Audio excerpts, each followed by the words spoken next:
Welcome to another episode of the Pilot Talk Podcast by OSM Aviation with Captain Michelle Treskin and myself, Stein Mjortveit, two commercial pilots and flight instructors with a shared passion for aviation and the aviation industry. The Pilot Talk Podcast is made with the ambition to inspire, educate, and entertain you, our beloved listeners who either share our passion for flying or simply want to get a peek behind the cockpit door. In this podcast, we will discuss flying, flight training, career advice for pilots, and other interesting topics from the exciting world of aviation. And in today's episode, Michelle, what is going down? Well, we've got a special guest, really special. Yeah. Someone that you met in Berlin last year. Yeah, we've been on the stage together a couple of times at the European Aviation Training Symposium. Yeah, he's a pilot. He's a pilot and an instructor. He's English. Yes. And he flies the Bombardier, the Havilland. Yeah, the Havilland, Dash 8 400. Mm-hmm. The mighty Q, they call it. Yeah. But that's not why he's here. It's part of the reason, but the main reason, and this is the point you're getting at, is that he has spent quite some time learning about the Startle Effect. That's right. Yeah. When pilots are surprised, and not just surprised, but also surprised with an element of fear. So a serious situation that comes up in the air, and how our bodies and emotions respond to it, and how we best deal with it. Interesting subject, because it's something I really never thought about. You know, it's almost like an incapacitation due to fright. Yeah, exactly. Weird. Yeah. So it's going to be a really interesting episode. I look forward to this one. And me too. We hope and think that our listeners, you guys, are going to enjoy. It's going to be scary. Oh, yeah. You are listening to Pilot Talk by OSM Aviation.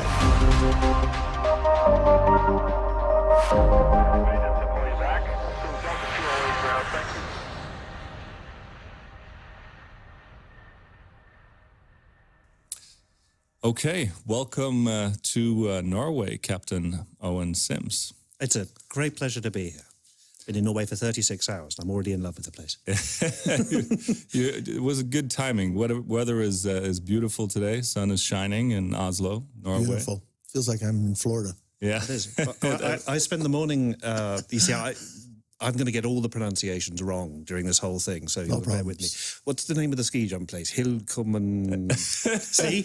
I've gone wrong already. Don't ask me. Ask him.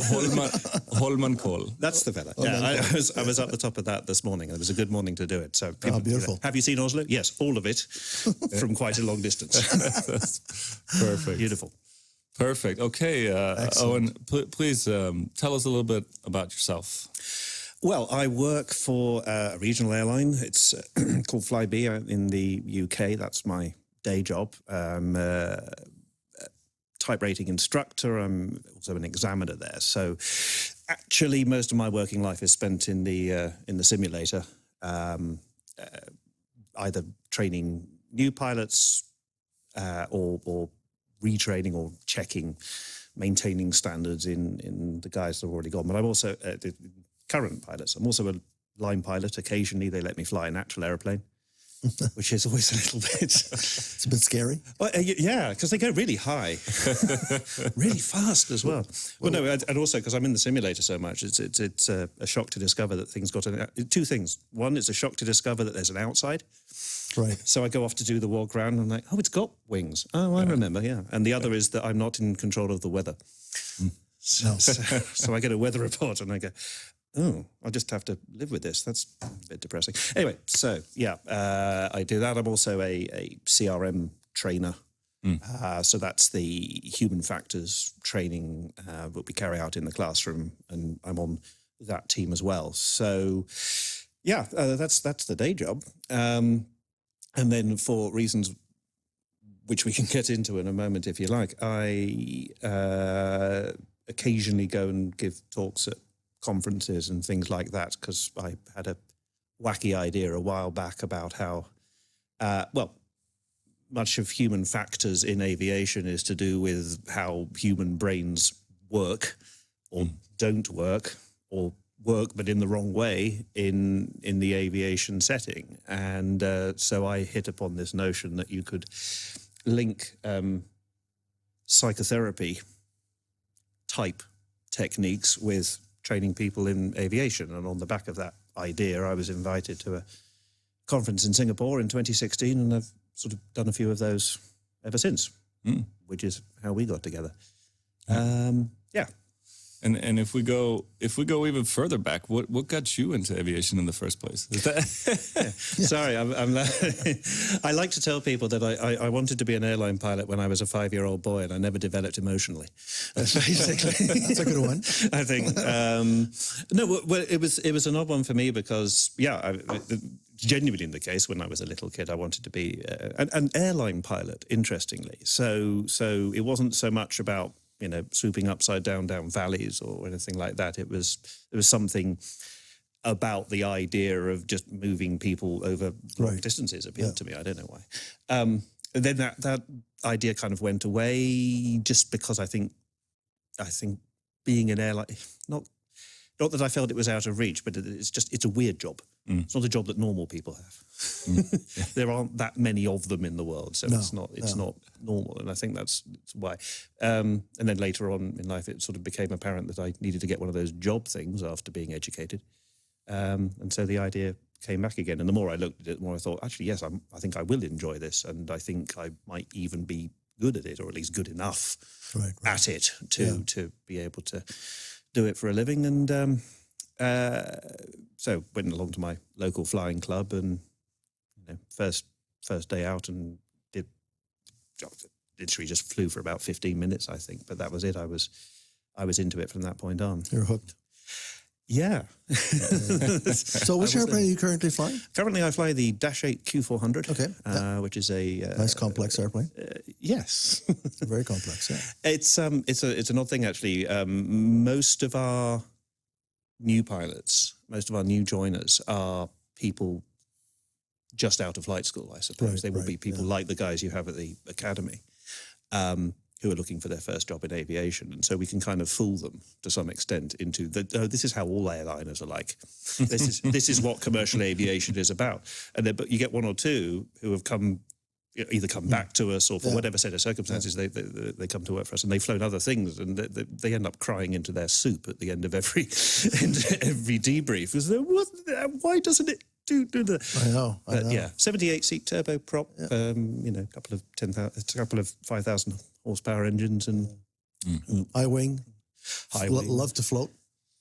Yeah. I mean, it's a floater. I've never tried. It's a floater, baby. So, you'll have to forgive me. In British English, a floater describes a very different. I know, me too. No, it's funny because a lot of pilots would describe it as that, but they're just being rather unkind. It's funny because they all think it's a stepping stone to the big airlines, like flying a Q or an ATR or something like that. But the Q is such a complex airplane. So when they come off the Q and they get onto a normal jet, it becomes so easy because it's a very complex airplane to fly. Yeah, I like to say there's an issue in airline flying around the world now with the big shiny jets, as you say, that concerning monitoring. So, I mean, a big say. Well, Boeing's probably not the one to talk about. You want to talk about that one. But most Boeings that aren't 737 Maxes, Boeing aircraft and Embraer aircraft and certainly Airbus aircraft are designed around the idea that basically the plane, me, the automation, I've got this. You don't need to worry. I'll let you know if something's going wrong, but basically just leave me alone. And the tricky thing there for the pilot is to maintain his or her monitoring levels such that if something does go wrong, they are actually on top of it and able to recover. Now, the Dash 8-400 doesn't do that. The Q400 is, it doesn't do any sense of security, false or otherwise. So it's a devil to learn, and it often catches you out. But if you make it through your sort of first 6 months to a year, most Dash 8 pilots are pretty good at that kind of low-level background monitoring thing. I like to say it's like having young kids. You may not be able to actually have them in direct line of sight, but you always know roughly what they're up to. Right. Yeah. And it's an important skill to have in airline flying. I think that a Q400 pilot is a far superior pilot to someone who just from out of flight school and gets onto a 7.3. The Q400 or the turboprop pilot goes into, he flies below RVSM altitudes, and he's in the weather and he's in the icing, and it's your hands are full. And you're doing it 4 times a day. Yeah, exactly. 6 times a day. In some cases. 6 to 8 sectors a day. So well, I like to tell myself that we export highly trained pilots, but that's largely because I train them. I totally agree. I totally agree. Yeah. Very objective. Absolutely, yes, absolutely. Yeah. Right on. Pilot Talk with Stein Mjotvedt and Michelle Treskin. Thanks for giving us some background, Owen. I guess we can go into as well. You mentioned it briefly, but our paths crossed at the European Aviation Training Symposium, which is an event that is run every year. This year is going to be in Oslo. Indeed, I heard. Yeah. But previously, it's been in Berlin, Madrid, and we've both had the pleasure of giving talks at the conference, and we've had discussions around flying and so on and so forth. And for me personally, and Michelle as well, it's been very interesting to hear the topics that you've brought up. And that's also what sort of motivated me to reach out to you and say, hey, it will be great to sit down, record a podcast, and talk about these areas that you've spent so much time learning about. That's what we're going to try to get into and uncover for our listeners today.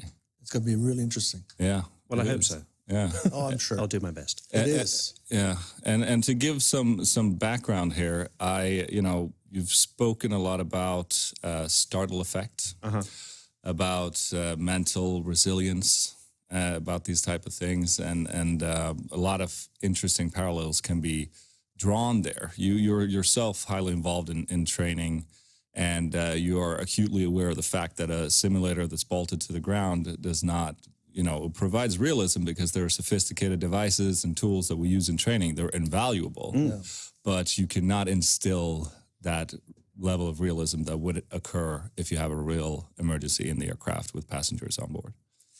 Yeah, I mean, it's been the shortcoming of training since there's been training, not just in aviation, all forms of training. How do I accurately simulate what goes on in real life such that I can train people to respond to how it goes on in real life? And fundamentally, you can't. And particularly with things like the Startle Reflex or even surprise management.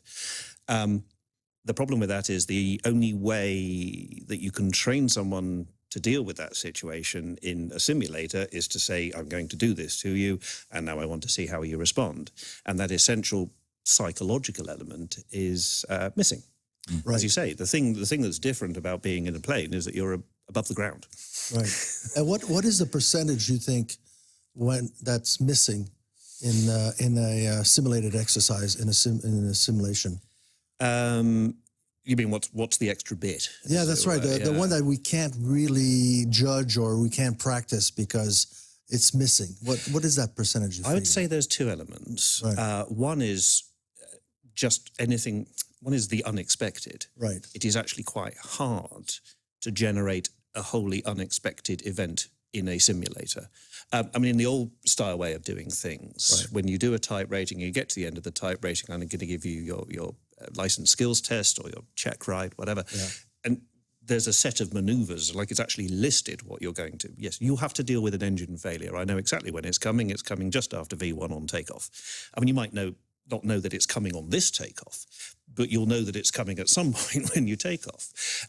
But even something that is genuinely, not on the list that I might give a guy on a recurrent check, say, still they're expecting something to happen.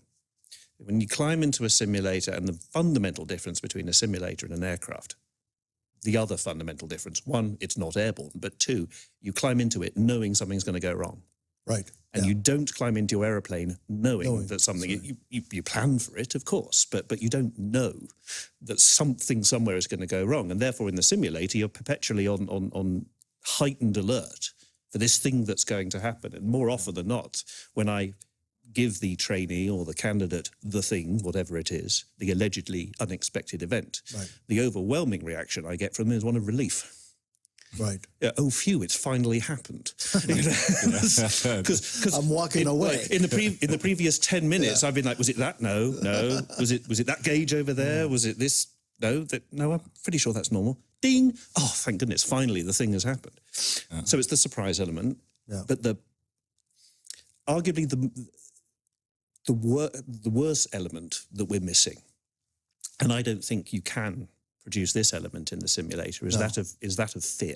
Yeah. We call it startle. That's the official terminology. It's the startle reflex or the startle factor. Right. Startle's a good enough word, but what it means is fear. It means actually genuinely in that moment, and maybe only for 2 or 3 seconds, being in fear of your life, which is the sort of thing that human beings get when they suddenly find themselves miles up in the air. It's not a naturally tenable position for us. So if you suddenly found yourself airborne, your initial reaction would be one of fright and fear for your life. And we struggle to produce that in a simulator. Well, in point of fact, from an ethical standpoint, you probably wouldn't want simulation. I mean, I've often said the only way I'm going to properly startle anyone in a simulator is to tap you on the shoulder, you turn around, and I've got a chainsaw and a hockey mask. That might work for me. Now you're startled. But during that fear, during that 3-4 seconds, you're almost incapacitated. You are disconnected. You become disconnected from the seat, basically, for that 2-3 seconds. Yeah. And where you reconnect itself. But that 2-3 seconds is the period that you think, well, first of all, you can't simulate that in a simulator. And that's the part where it could be, I wouldn't say dangerous, but it's a part where it's an unknown. Yes. And you don't know how you are going to react, and you don't know how your trainee is going to react during those 2 seconds. I mean, you'd say almost, I would say literally incapacitated from the standpoint of mentally incapacitated. I mean, we're used to thinking of pilot incapacitation as the classic, like an airplane where someone gets food poisoning because they ate the fish. Yeah. It's a physical incapacitation. Yeah, or it's a heart attack, or it's and don't get me wrong, those happen and they are bad and they need to be handled. But actually, incapacitation happens far more frequently in a short-term psychological sense. And it could be something, relatively minor where you go, oh, do you want the approach checks, Captain? Oh, yeah, sorry. Yeah. That's an incapacitation, albeit a minor one in a very short term. Or it can be that real guttural level, visceral level of fear that comes from something unexpected and frightening happening whilst you're in the air. And it can make you sick. Yeah, well, it will produce a physical reaction. Yeah, right. I think that, and that's one of the things when it comes to startle management that it's important to. The first step to managing your startle reaction is to recognise it when it happens, and so you may never have been startled in an aeroplane, and increasingly, frankly, we will see that because people come. They might do a few hours in an aeroplane, a real plane. But most of their life is spent in simulators and then in airliners, which are pretty safe most of the time. I mean, it's a good thing that commercial aviation is safe. Yeah. It's just that from a cognitive developmental standpoint, it ought to be more dangerous. But if every time you got airborne, you had a sort of 1 in 4 chance of not making it back, you'd be more on top of it. But at the same time, well, I don't know. We'd have to cut the ticket prices. That's all I'm saying. I don't think the public would wear it. So fine. But most of us, when we get to adulthood, will have been properly startled at some point in our lives, and so if you can sort of connect with what that might feel like and what your startle reflex feels like, and as you say, you might feel sick. It might get you in the gut, and that produces a sort of nauseous reaction. The metaphorical blood runs cold, but it feels like that, tingling in the arms, tension in the neck, even a loud and unbidden swear word is probably indicative of an extreme emotional reaction, let's call it that, of which fear is one. And once you can identify that within yourself, if it happens to you when you're airborne, you stand a better chance of being able to manage it than someone who isn't. Right. The problem with the startle reflex is you cannot avoid being startled. I mean, everybody does it. Everyone gets startled, right. and by definition, of course, you can't avoid being surprised, because if you knew you were going to be surprised, it wouldn't be a surprise. It wouldn't be a surprise. So, yeah, and this is the headache. By the way, this is the headache that we in the world of flight training, we collectively in the world of flight training have, is we basically now we have to train pilots for the thing that we haven't thought of. Right. So traditionally, when planes broke often, and they broke in a sort of fairly predictable and reliable way, you could train people to deal with that malfunction. Yeah. But now we're having to sort of realize that when accidents happen, it's you might say, well, yes, it was an engine failure or it was a depressurization, but not one that we remotely imagined was going to happen. It happened at this altitude or it happened at that altitude. So actually what we're having to do in training is equip pilots with that broad set of competencies. Knowledge, yes. Technical ability, of course. But also all the non-technical skills, of which startle management is perhaps one of the more tricky. In order that when the pilot encounters the thing, the unexpected thing, the thing that no training manual, no procedure could possibly be written for, they're able to deal with it. They're able to adjust to the new circumstance. So with startle management, firstly, you've got to recognize that you've been startled. And then a big whack of it, I think, is acceptance. So I think what we're talking about here is managing the startle when it occurs, not avoiding the startle. We can't avoid it. Yeah. And equally, not trying to pretend that it hasn't happened.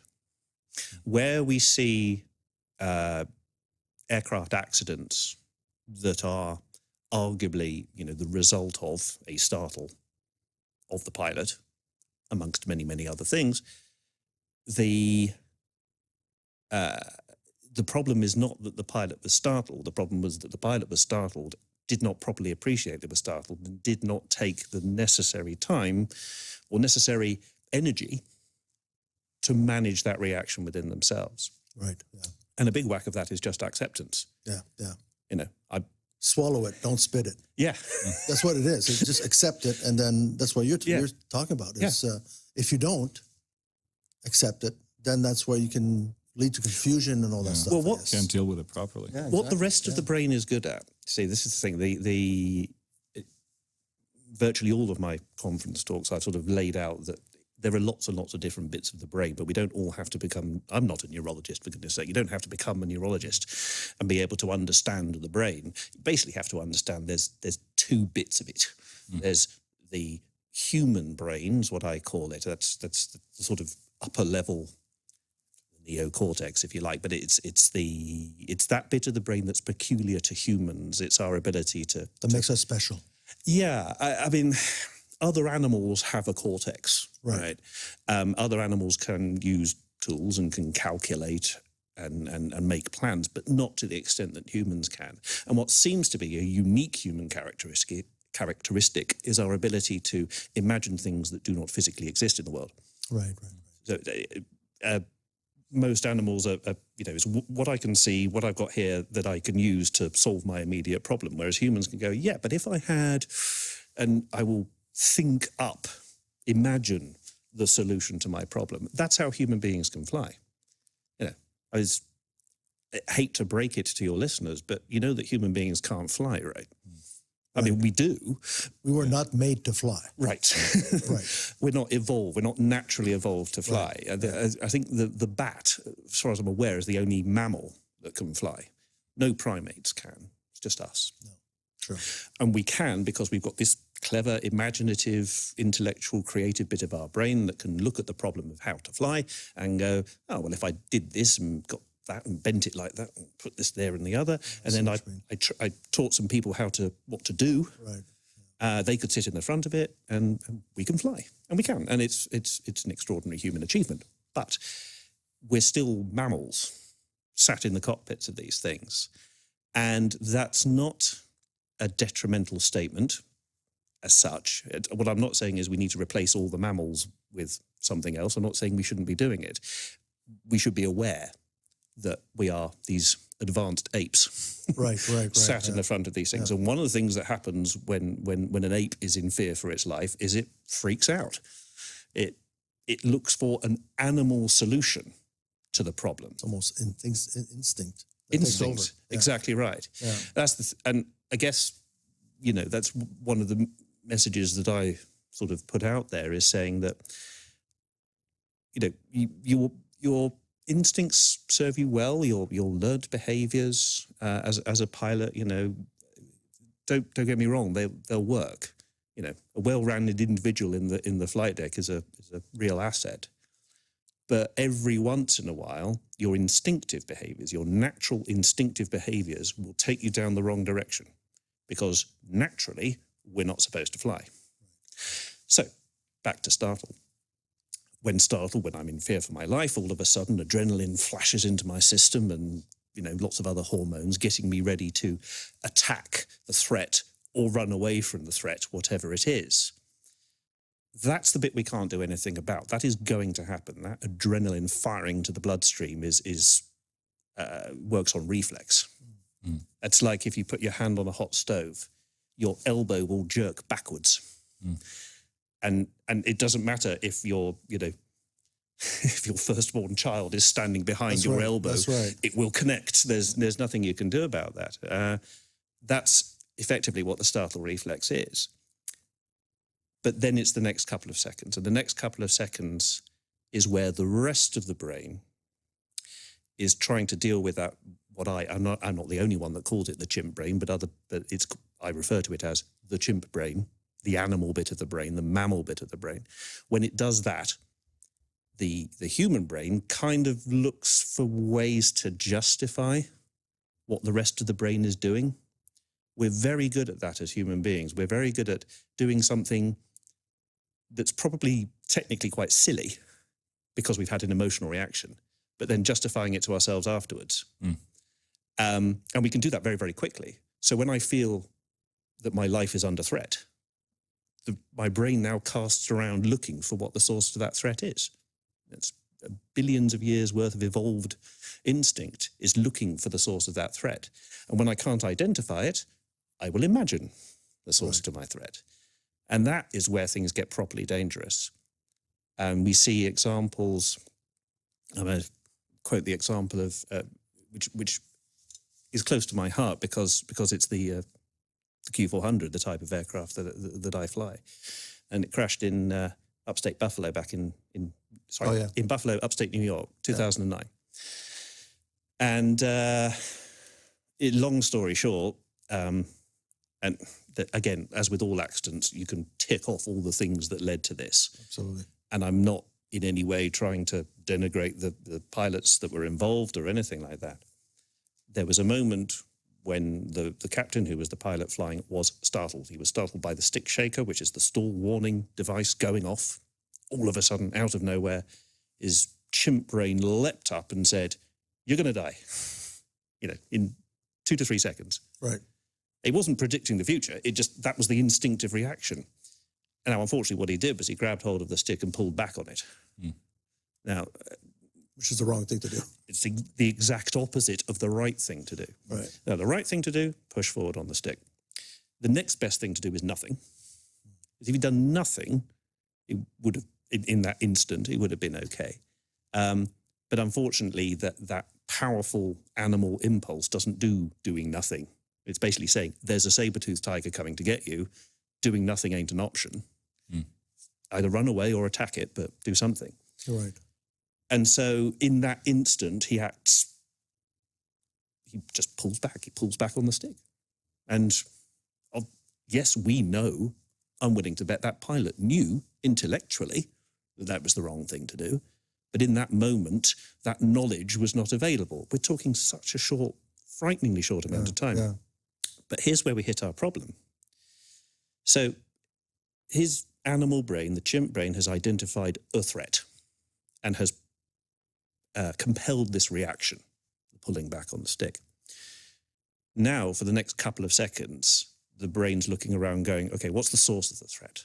What is it that's trying to kill me? And in not being able to find anything, it goes, oh, well, it's the aircraft. You know, all of a sudden, this aircraft is trying to kill me, becomes his reality. And that's how you end up with the startle reaction leading into a fear type or a panic type reaction.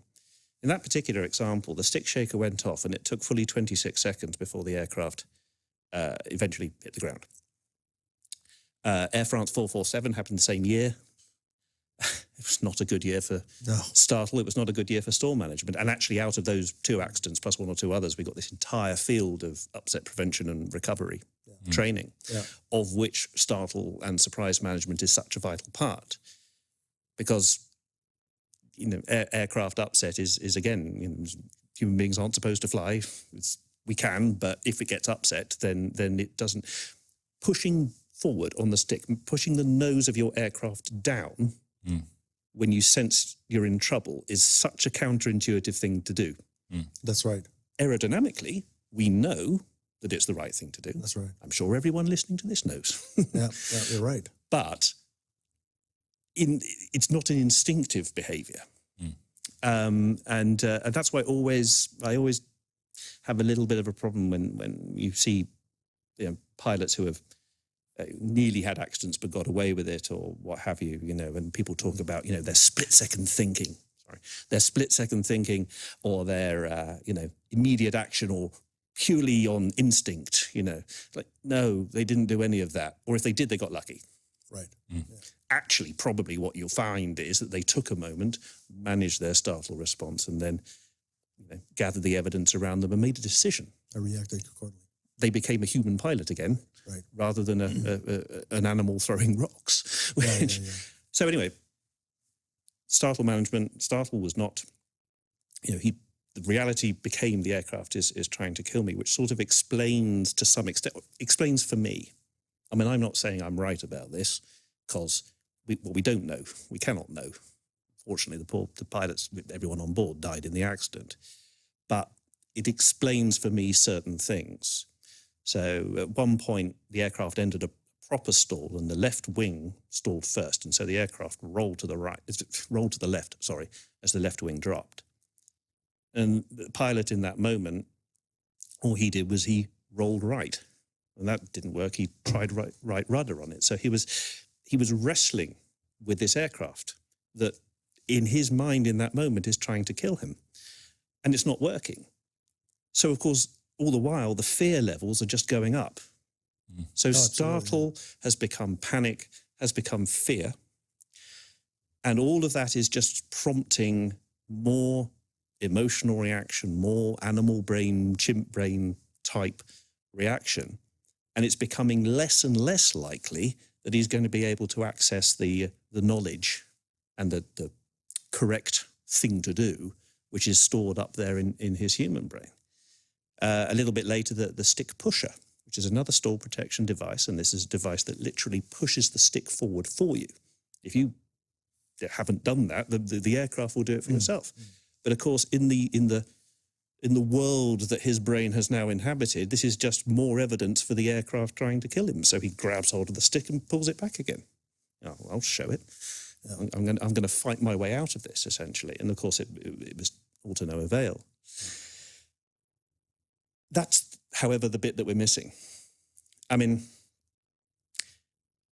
that accident happened and all around the world on the Q400 fleet around the world. We all went, have we been teaching stall recovery properly? Have we been...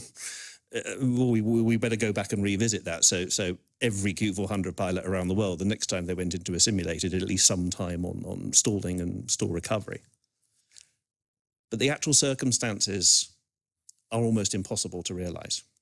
The actual circumstances are almost impossible to train on. Right.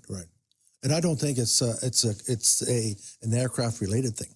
No, well, and the way I know that is it happened on a Q400, it happened on a 737, it happened on any aircraft. Airbus, it was a 330, wasn't it? It's not aircraft-related. It's not even aviation-related. No, right. You know, it's human nature. Well, yeah, it's a problem of human nature. Right. I spoke with a psychologist once who was propounding to me this theory that there's actually no such thing as human error, and it's an idea that I'm rather taken with. I haven't quite wrapped my head around it yet, and I have to say I'm struggling to sell any of my aviation colleagues on the notion. But it's basically the idea that says whatever a human being does is correct in that moment that they're doing it. It makes sense in that moment that they're doing it. And it's a slightly unnerving thought to some people that when you see human behavior that is complete, as far as you're concerned, is completely weird. Why on earth would anyone do that? Right. What were they thinking? You know, and that's anything from, you know, accidentally pouring marmalade into your coffee cup to some of the worst excesses of human behaviour that we see in the world. What on earth were they doing? Well, I don't know for definite, but at that moment it made sense, and that's that sort of scary thought. So what we have to do is we have to be able to say, okay, the outcome was not what I would have intended. The outcome was not what I wanted. So what could I have done differently in order to avoid that happening in the first place? So in order to prevent accidents like Colgan Air 3407, you can, to some extent, put your pilots in a simulator, get them to stall the aircraft, show them what happens when the stick shaker goes off and the autopilot disconnects and one or two other things, and teach the correct recovery technique. But what you can't simulate is, one, the unexpected bit. Right. I sometimes try with my trainees, but I've never got them to unexpectedly stall the airplane. Right. I just have to say to them, look, could you please simulate being stupid for a bit and select the power levers to idle and just leave them there. And you can see them as the speed's getting slower and slower. They keep reaching for the levers. Like, no, don't touch them. No, you're not allowed. I'll let you know. And it's so false and it's so ridiculous. Yeah. And the point I'm trying to get across is simply that, obviously, try not to get into the situation in the first place. But when the stick shaker happens, maybe just take a breath, give yourself 2 seconds, and then recover. But what I can't do, I can't make it unexpected. And even if I could get an unexpected event happen, the tricky bit is the fear. You know, how do I get people to experience fear in a simulator? I can't. Yeah. That's where the chainsaw comes in. Right. That's right. Yeah. Well, people often in a rather glib way will say, "Oh, I experience fear every time I go into the simulator." And they're like, yeah, but it's not the right sort of fear. Pilot Talk, available on iTunes, Spotify, or osmaviation.com/podcast. So do you? So if you've been startled so many times in the cockpit after, let's say, 20,000 hours flying, are you a better pilot? I would say you're probably more resilient. Right. I don't mean resistant, I mean resilient. And let me explain the difference between those two things. So resistance is or at least the way I conceive the word, is that it doesn't happen to you. You know, I am resistant to fear. You know, nothing can startle me, nothing shocks me, nothing scares me. Yeah. I've seen everything, right? This is the, you know, the 500-hour pilot disease. Oh, yeah. Once you get to 20,000 hours, you've seen enough to know that you could still see something else. I think that's the thing. And of course, your 100-hour pilot doesn't, you know, it's all a shock. Doesn't compute. It's all unexpected.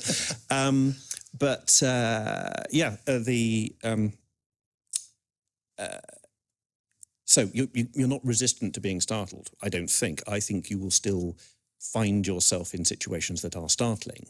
But what you are able to do is, firstly, manage that startle reaction in yourself more readily because you've experienced it before in those circumstances. And the other is that you probably got, you know, more experience of the environment, and it is easier to draw on experiential knowledge. So knowledge that you've only ever learned in the classroom or learned from an instructor or know about in theory, it's good. Don't get me wrong, it's perfectly good knowledge, but it's just going to take you a little bit longer to go, oh yeah, I remember someone told me something about that on a PowerPoint slide 15 years ago. So what I do is this, and it goes well. Whereas, of course, once you get to your 10,000 hours mark, then you can access that knowledge more quickly. But are they a better pilot? they're more resilient to it. They are able better to recover from unexpected situations, not because they've seen it all and they've done it, but because they have experienced that. That's why I like to say that often, you know, I'll get some bright young thing just sailed through flight school and they come to us and they'll probably sail through the type rating because they're the sort of person you tell them how to do it and they'll just do it. Yeah. Pull lever A, press button B, and lo and behold, you've dealt with the decompression. Tick, move on. Other guys will struggle a little bit with that because maybe they're a bit older and the brain gets a little bit less plastic as you get older and it's harder to learn new things. But give me an ex-flight instructor any day of the week because they come with a lot of non-technical competencies, and one of which is I have never met a light aircraft instructor who has not got at least one terrifying story. At least one, normally several. So true. About a student that tried to kill them, and all of one day it was a lovely day and sunny and and then all of a sudden I nearly died. I was like, but you didn't know. So what did that feel like? What did you? Because they've experienced that, and I've had a similar thing, a personal example. So in addition, I train you guys mostly in simulators, but I occasionally train you guys on the aircraft. And this was a first officer, about 2/3 of the way through line training, generally pretty switched on, pretty good, trustworthy. And we were doing a visual approach. It kind of doesn't matter what we were doing. The point is we ended up at some point really quite high on the approach, probably about 1,000 feet higher than we should have been. And I made the wrong call as an instructor. I thought, I'll leave it for a moment because he probably will notice and sort this out. But he didn't, and by the time it became apparent that he wasn't going to, I had to take over control. And I went very rapidly, if you like, down that sort of chimp brain direction. So I seized controls and shoved the nose of the aircraft down in an effort to get down towards the runway. And I was scared, but I didn't manage the fear properly. By the time I got down to 500 feet, which is the sort of cutoff, it's the kind of, if life needs to be stabilized, your approach should be nice and stable and all the bits in the right places at 500 feet. Otherwise, go around, leave it.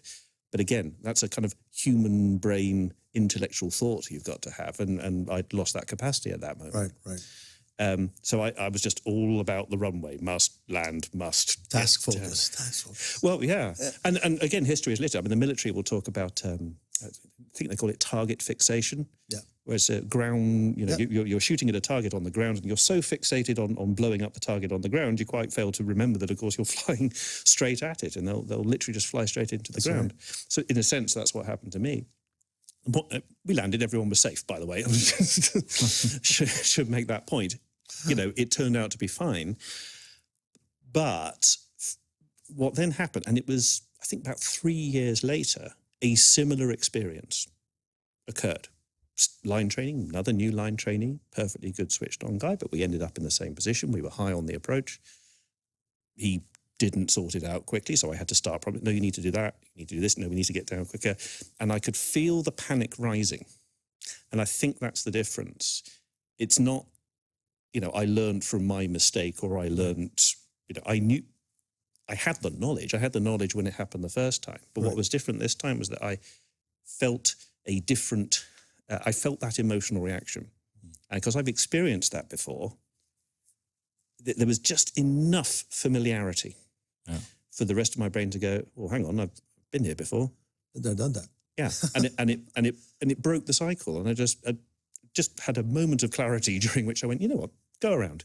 So we did, and I cannot tell you the level of relief. And that's the bit that I focus on, is I sort of go, any time I'm in a situation that's, getting a little bit tight or something like that, I just remind myself of how horrible it felt the first time when I didn't deal properly with the fear. And so you can recognize it. Yeah. Eventually, after one or two experience. It doesn't take much. That's the thing.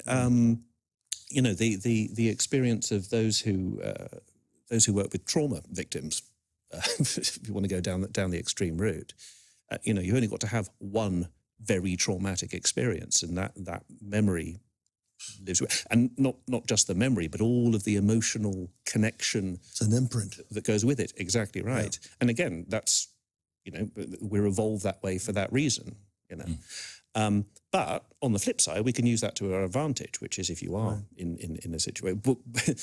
But again, you don't want to say to your trainee pilots, or indeed your pilots who are actually employed at an airline, by all means, give yourself the odd scare now and again, because it helps develop. Start with extreme sports, base jumping. Well, yeah, absolutely. Absolutely, or anything. There is no walk of life where you will not get startled from time to time. Right. Just driving your car to work, or dealing with ordinary everyday life. At some point, it will happen, and if you can sort of remember that and visualize it, and kind of almost recreate the emotional impact in yourself, then you can actually go quite a long way to recognizing it when it happens in a more serious situation. I thought it was a great way to illustrate it, because you felt the same emotions in both situations. You just recognized it more clearly in the second one. Yeah. And it wasn't to do with recognizing the situation itself. It was to do with recognizing the sensation, the feeling, sort of. The emotional response. Yeah. You find that, with your research, do you find that there are a certain type of personality that are more prone to that, to the startle effect, like an introvert, an extrovert, an emotional guy? We were talking about it the other day. Is it good to have to select an ultra emotional type of candidate compared to another guy who's not that emotional, more colder type guy? It is an interesting question, and I think there's been a lack of. I don't think there's been very much in the way of formal research into that. Typically, airline pilots. When we started, airline pilots were all. Well, actually, the only pilots were military pilots, and then we got into the civilian thing, and the only pilots were military pilots who become civilians.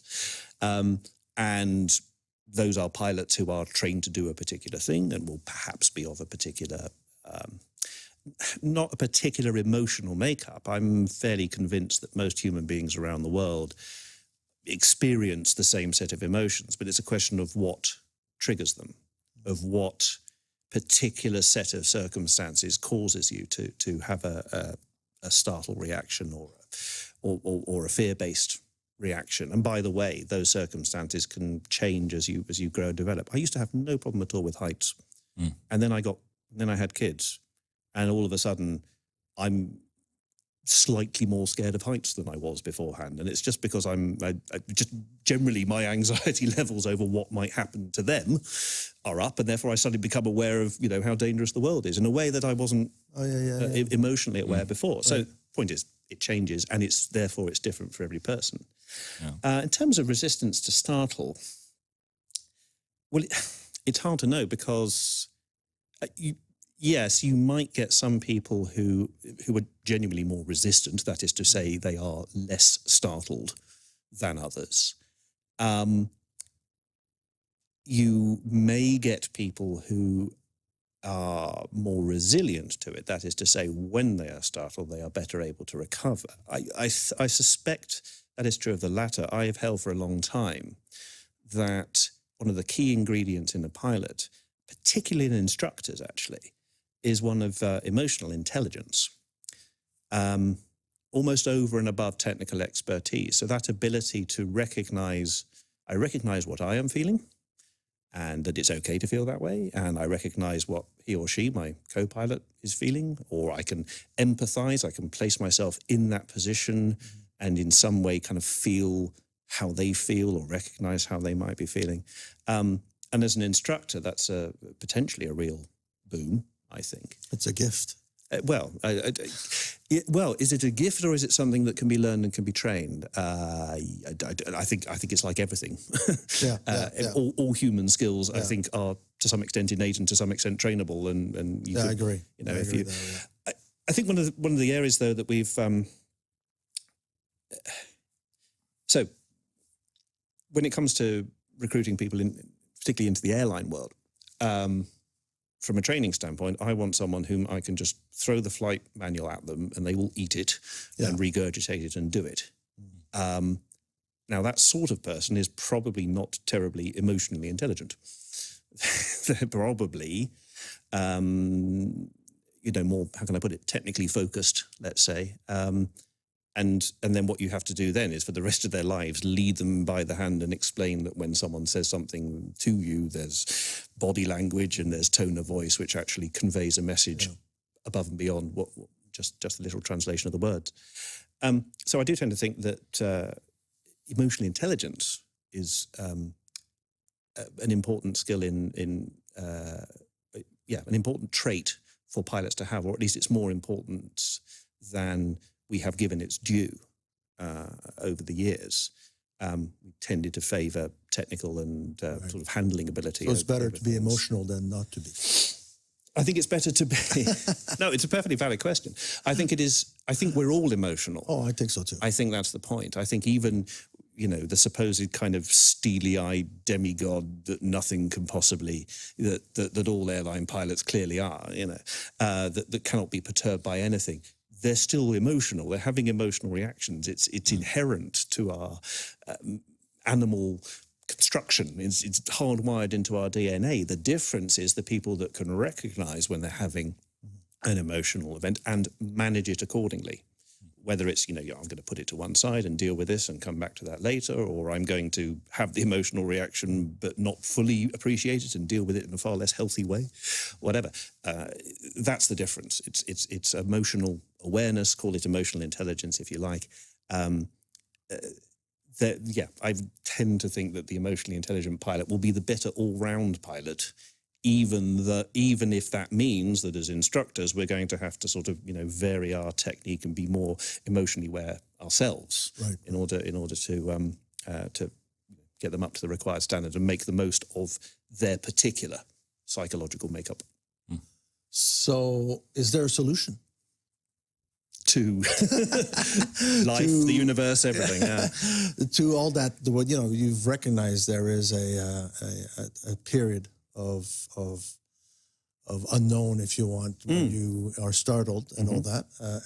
So have you found a way to, or is there anything that we can tell our pilot listeners that, this is, if it happens to you, don't panic. Or rather do panic, but be okay with panic. That's right. Control it. Okay, so I said I'm CRM trainer. We do CRM in the classroom. It so happens we're doing startle and surprise management at the moment. And so first things first, you need to recognize it in yourself. If you have been startled in an aeroplane, great, you can use that experience, but it may be that you haven't. Nonetheless, you will have been startled at some point. What we do in the classroom actually is that we will just get people engaged in a sort of, conversation. Have you ever been startled? What does it feel like? Tra-la-la. And then whilst this conversation is ongoing, on the big screen behind us, we suddenly have like a jump scare. A big, horrible, scary face appears and a very loud scream plays at them. And most of the time, people jump out of their seats, quite literally. And we go, right, brilliant. How did you feel? What did you notice physiologically speaking? So that's the first thing, is recognizing it. Then what we say is, okay, now you have to find a way to manage it, because your instinctive response to that startle is likely to be the wrong one. Right. The only real exception I can come up with is the GPWS pull up. So if the machine is yelling, whoop, whoop, pull up. Terrain, pull up, right? Your instinctive response is to pull up. Right. And that's a good one. Yeah. Thank God for that. But almost everything, okay, maybe an explosive decompression at 45,000 feet, I guess maybe, but almost everything else, including a stall, including a wake turbulence encounter, including any of these classically startling events, you've always got slightly more time than you might think. And I'm not talking long, 2, 3, 4 seconds. So it's worth doing something. So I have been startled. I recognize that. Maybe I did something as a result of the startle. I'm okay with that. I accept it. This is where the mindfulness piece comes in. And you may want to introduce that as its own topic. But anyway, acceptance being a big part of starting to manage it. Because what we don't want to do is we don't want to pour fuel on the fire by saying, I'm scared, and now I have to find the thing to be scared of. Because that will just make you more scared and more panicky and less able to do the right thing. So So I recognize it. I now need to take that process. I accept it. And now I'm going to manage it. Now, there is some evidence to suggest that people who practice things like mindful meditation or breathing exercises on a regular basis are perhaps slightly better able to manage that, because essentially what mindfulness teaches you is how to be aware of what's going on in your own mind and how to be aware of what's going on in the world around you, rather than like forecasting into the future and imagining what the world is like. And it is used actually to treat by psychotherapists to treat anxiety, and that's one of the reasons. But maybe you're not willing to come with me that far. And this is, I go into a bunch of hard-nosed, technically minded, butch, manly, mostly manly, if we're honest with ourselves, pilots and you start saying Buddhist meditation, and they go, Yeah. I'm sorry, what? Do I get the bongos out now, or do I... It's like eating quiche. Yeah, right. yeah. Eating quiche and singing Kumbaya. No, it's not that. It's a skill that you can learn. It's a discipline that you can train yourself in, just as flying an airplane is.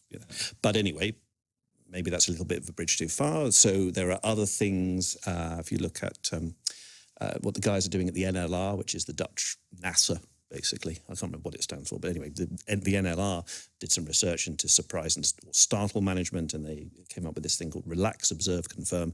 So when you're startled, first things first, again, you have to recognize it, but then immediately after that,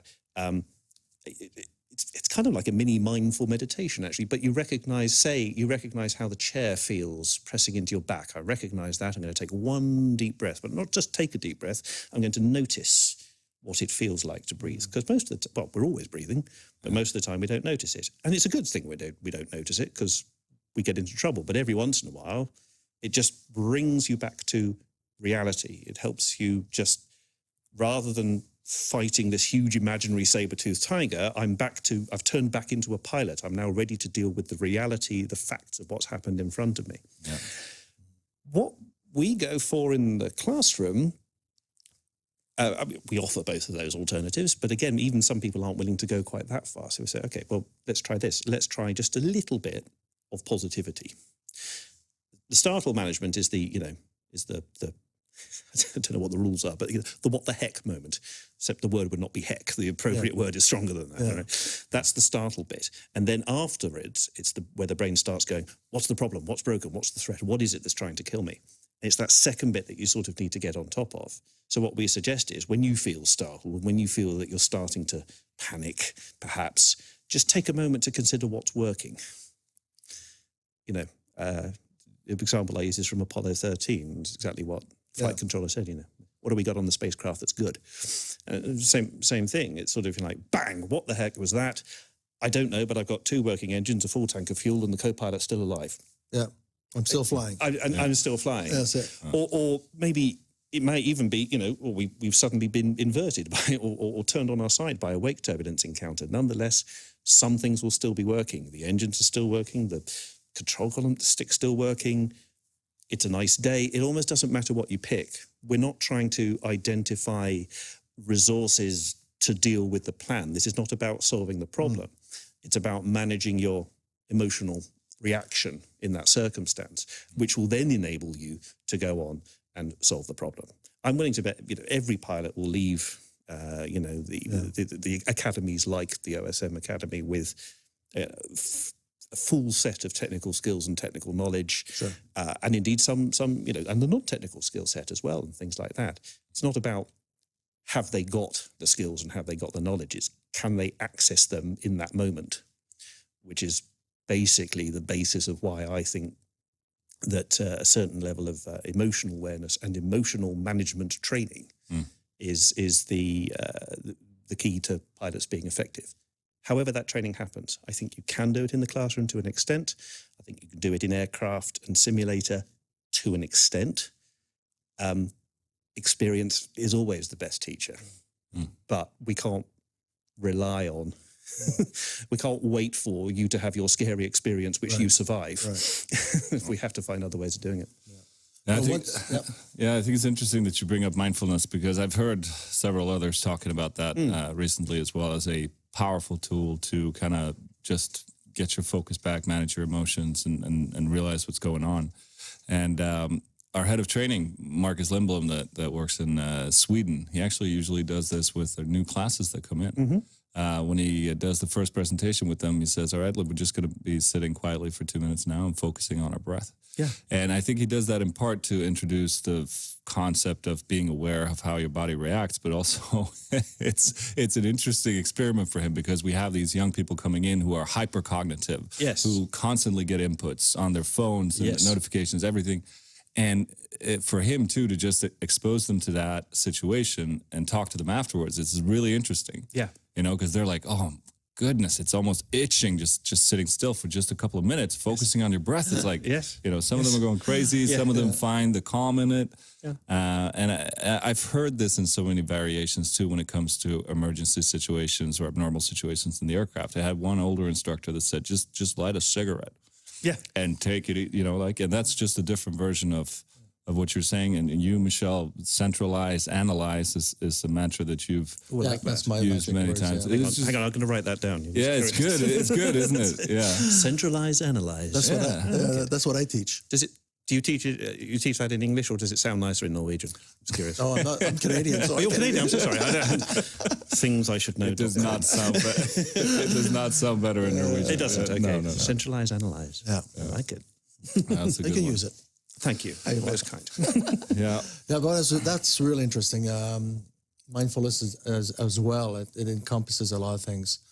Well, my last question, because I'm itching to ask, what's the difference between increased stress and when you're startled? When you're startled, you get the stress level that comes up, and it can be incapacitated.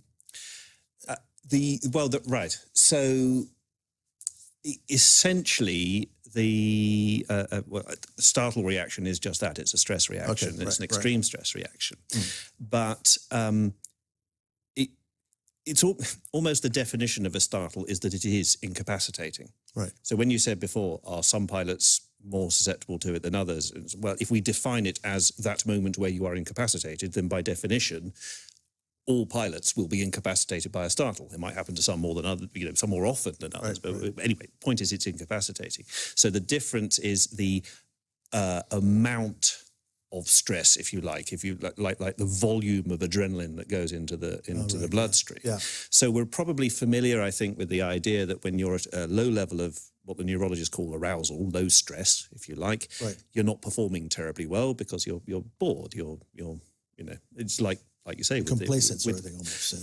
Well, you're tuned out. Yeah, and again, that's necessary. The brain can't function on heightened alert for terribly long. But it's like you were talking about with the kids these days with their phones. Yeah, exactly. That's so true. Kids with their phones, eh? Yeah, and but that's every generation complains about the next generation, don't they? But that's true.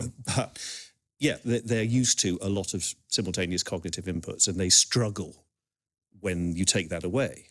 So they struggle with low levels of arousal. So but you bring up the level of arousal a little bit and people's performance will improve. And you get to a certain peak level where you're really, your synapses are firing, you're banging on all cylinders and you can solve any problem, you're the king of the world. And then a moment later, you add a little bit more stress and you flip over the edge and you're incapacitated. The Yerkes-Dodson stress curve is the one we still tend to use. I think the leading edge of psychology is one or two problems with it, but it'll do. We're familiar with that concept. What the startle reaction does is it doesn't add a set amount of increased stress. What the startle reaction does is it takes you automatically to the incapacitated level. Another level. So if you are already at the heightened alert state and you get startled, you still get incapacitated for a couple of seconds, but it's probably easier to come back.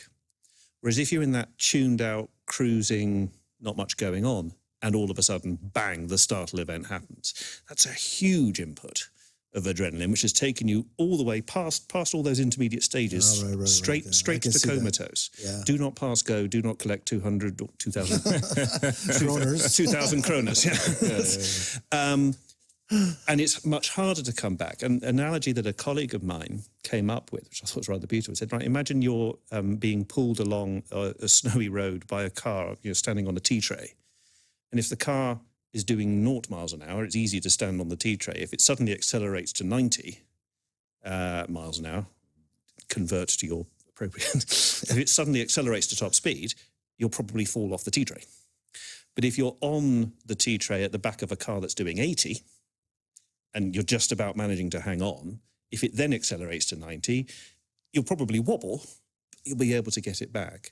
So that's the difference. And again, this is the tricky thing with training startle management, is getting people to recognize that it's different to, yes, it's an increase in stress, but it's not just increasing your stress levels. It is taking you beyond the point of your capacity. That's right. By definition. And you have to recognize that you've been incapacitated and then use what resources you've got available to bring you back onto the correct side of the curve. Brilliant. All right. Interesting stuff, man. It's really interesting. It is. Well, I mean, stuff. I always feel slightly sorry for. Look, I'm a no-tech nerd. That's what we call it. The non-technical skills, known as the no-techs. That's kind of my thing. I'm not a tech nerd, and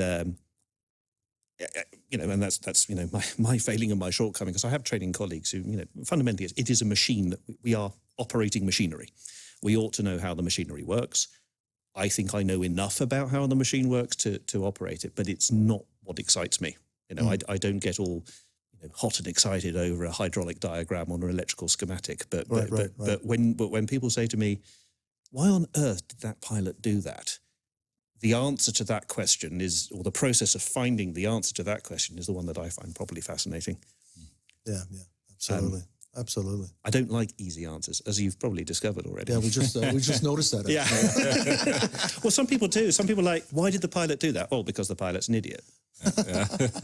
Or because the pilot didn't know the right thing. Yeah. Right. Well, yeah, all right. But let's assume that they're not an idiot and that they did know. Why else would they do it? Yeah. And that's the bit. That's the exploration of those answers is the bit that I find fascinating, because you do it. Absolutely. I'm sorry, I'm running out of time, but to give you another example of a trainers I have recently. I'm slightly worried about terrifying the audience with all these descriptions of things that pilots do. But anyway, whatever. But this was, and it was a crew I was doing in the simulator, recurrent track. So in the simulator, you sort of think, okay, they're going to, you're on your. You raise your game when you're being watched.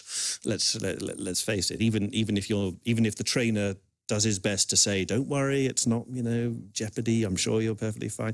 You still want to perform, right? Yeah. So you kind of expect a high level of performance. Anyway, we're doing a particular hydraulic failure that means that they've lost flaps. So they're going to have to make a flapless landing, and this crew I watched do this, but it's not the only crew that it's happened to. I'm aware of at least one other crew that did the same thing. The whole sequence of landing is triggered by the first selection of flap. So firstly, we move the flaps a bit. Then later we put the wheels down. Then we move a couple of other levers and we select more flap, and so on and so on. And then to close that out, we run the landing checklist to make sure we've done it. That's the sequence. But because they were doing this landing without flaps, they never did that first bit. And it was fascinating to watch. They never did the rest of it. And they weren't rushed, and they weren't being lazy, and they weren't being idiots. They described themselves as such afterwards. Of course they did. For sure. But this is the problem I find, is that pilots are their own worst critics. And that's the training headache for me. Is like, I could stand here as an instructor and go, but they never put the gear down. They carried out the entire approach to land without the gear going down. They never ran the checklist, because, of course, the checklist is part of that same sequence. Yeah. And it wasn't until the warning device went off in the plane at 500 feet, too low, gear, the plane said. And there was this double. It was certainly a surprise, and it was as close to a startle as I've ever seen, of both pilots going, what? Oh, what the heck just happened? What the hell did... Exactly. And it took them actually it was quite a lot of resilience demonstrated by both crews to get past that and go, okay, well, we screwed up, so what do? We go around, and they put it in the go-around, and they executed a beautiful go-around. And, if anyone's worried, no one died. Everyone was kept nice and safe, but they were there afterwards going, I don't understand how it happened. And I said, well, to me, that's the fascinating bit. As an instructor, I could say, well, you have to remember to put the gear down before you land. Yeah. I think they knew that. Yeah. And anyway, there's no point in my saying that, because they will never make that particular mistake ever again, ever, and they will probably dine out on the story if they're not too embarrassed by it once they've recovered. But for me, what's interesting from that is, okay, well, evidently you've got this entire process that's become an automatic process, i.e. the process of what I do in preparation to land. And because it's automatic, it leaves you vulnerable to forgetting bits of it, and leaves you vulnerable to all these sorts of little brain errors. The brain is always looking for ways not to think. Brain farts, yeah. Yeah, and well, the brain fart... Yeah. The brain fart is that whenever you find yourself sort of not doing what you think is the right thing or whatever, you kind of go, well, intellectually I know what to do. It's because using your intellect, using that part of the brain, using the human brain burns a heck of a lot of calories. It takes energy. So the brain is always looking for ways not to think. It's always looking for ways to do things without thinking. Save, yeah. That's how we learn, and that's how pilots learn. You know, that's how you learn that initially you have to be told, pull back, nose goes up, houses get smaller. But after, and until you pull up too much, and then the houses get bigger again. We know the story, right? Yeah, but eventually that becomes a learnt behaviour, what they call a motor program, where you're not having to think about it. I want the nose to go up. But I don't think about that. It just happens. It's The brain is always looking for ways to do that, but sometimes it does it in a way that's not helpful. And that's clearly what had happened to here. Every time I come into land, and these guys have done, 300, 400, 500 landings in the last year. Every time I come into land, this happens, this happens, this happens, and then we land. Every time. So it's become an automatic process. Right. So they're not thinking about it. And I said, well, that's the learning. As I said, the point of this exercise is not to teach you to put the gear down before you land. That's useless. But there is huge value in identifying what are those other processes that I do automatically, which are perhaps not helpful, like monitoring the instruments, but not just the instruments, the flight mode annunciator, the little bits of writing up the top of the screen that tells you what the the autopilot is doing. Yeah. Are you monitoring that, or are you simply kind of looking at it and you're with your brain processing it on tick over? And again, sometimes you have to be in tick over mode. You can't concentrate all the time. You'll burn out, and very rapidly. But it's useful to be aware, and be aware to some extent of your own mental processes and your own vulnerabilities of when you are likely to get caught by that sort of thing, and not to label it as a deficiency. It's not a deficiency, or at least once you have accepted that flying is an acceptable thing for human beings to do, nothing else is silly. Right. Makes sense. Flying is a stupid thing to do. Yeah. It's an insane thing for us to do. Considering how many of us do it, we don't think often enough about just how ridiculous human flight is. Yeah. What a crazy idea. It's a crazy idea. Now it's just Thanks, second nature. But it goes right, and it goes properly so often that it's become sort of routine, and we don't stop to think about it. But once you've accepted that, once you say, when people say, well, why did these pilots do that? That's a really silly thing to do. Well, they were trying to fly. Yeah. A couple of cavemen were trying to fly. Yeah. That was silly. Yeah. Everything else, that's just life. Yeah. Thanks, Orville. Thanks, Roller. Yeah. Yeah. Oh, this is really interesting. And I think, we've had some really good talks. I think it's a good place to wrap things up. I'm going to do a attempt to kind of summarize the things that we've been discussing today and the things that you've been telling us, Owen. And please chime in if I miss something. But when it comes to Startle Effect, it's going to happen to all of us. We just need to accept it. And in flight training, it's a hard thing to simulate, especially in a simulator. We might encounter it in the plane, and as pilots, we should cherish those moments and really see how that makes us feel, because that will help us recognize it when it happens again in the future. And that is a powerful tool. In addition to that, mindfulness, meditation, trying to become aware of how your body reacts is helpful. Yep. And in those situations where you end up being startled, focus on what's working, focus on the positives, not to solve the problem, just to get your brain back in a good spot to solve the problem. Right.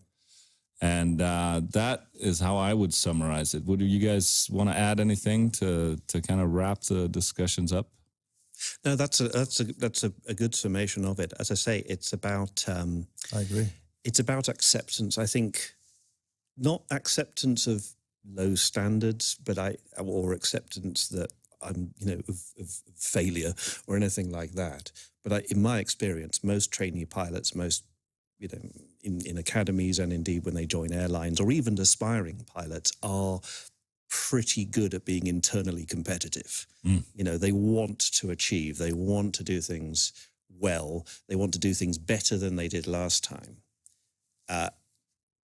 As an instructor, I really don't have to do anything to push them and to list their shortcomings. They'll do that for me. But if we can get people to a point where to some extent they can accept, not just say, I know I'm not perfect, but accept, I know I'm not perfect and it's also impossible. Then when such things happen, you don't waste time and energy and emotional energy trying to make it so that it didn't happen. And trying to say, oh, I wish I was better. A better person would have coped with that differently. You say, no, I did the best I could with the meager resources I have at my disposal. And now I've got, as you say, now I've got this powerful tool that will, take me forward into the future. So it's that sort of acceptance of just how things are, how I am, how the plane is, how life is, that is an important one to emphasize, I think. Right. Well said. Yeah. Thank you. Yeah. On that note, we'll wrap it up with those wise words. And just want to say thank you once again, Owen. Thank you, Owen. For being a guest on our show. Really interesting to hear about your thoughts on this. We've had the pleasure of hearing about it before, and I hope and think that our listeners are really going to love this episode. So thanks for being on the show. It's been an absolute pleasure. Thank you so much. Tack så mycket. Yeah. Varsågod. Get a Norwegian lesson in at the end. It's good. There you go. Pilot Talk. Everything you need to know about being a pilot.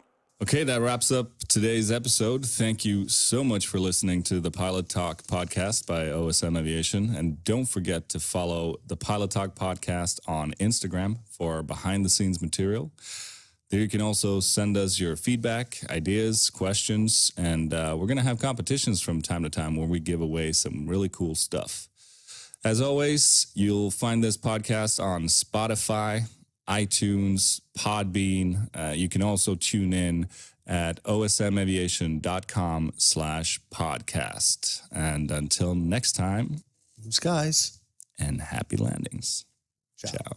Ciao.